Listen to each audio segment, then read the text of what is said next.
Hi Mikey. Well, the Australia-India series has now wrapped up. Now, I mentioned a couple of times during these videos how disappointed I've been that this series has actually existed at all.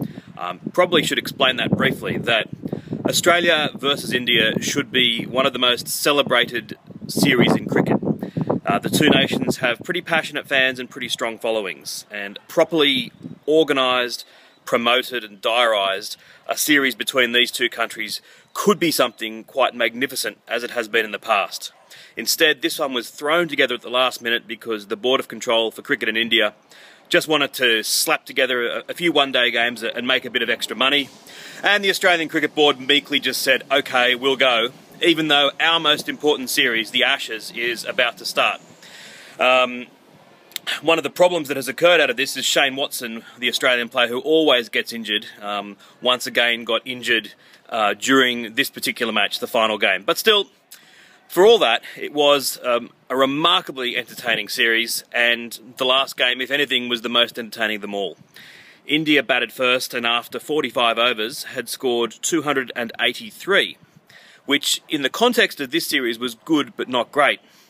Remarkably, in the final 5 overs, they put together 100 runs. That's 100 off 30 balls.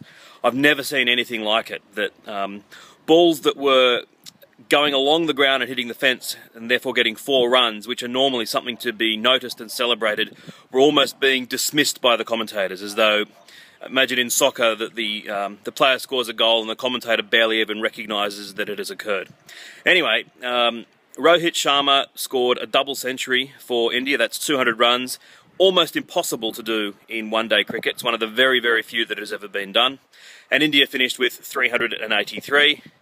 Australia lost some wickets early, and then some remarkable performances from Maxwell and Watson scoring runs at will, and then Faulkner coming out and scoring an amazing 100. It saw Australia still fall short. They got bowled out for about 330 odd, so they never really looked like getting the runs, but still a remarkable end to a remarkable series. It's also worth noting that Australia made one change for this match. Mitchell Johnson was sent home to get ready for the Ashes, and he was replaced by Nathan Coulter-Nile.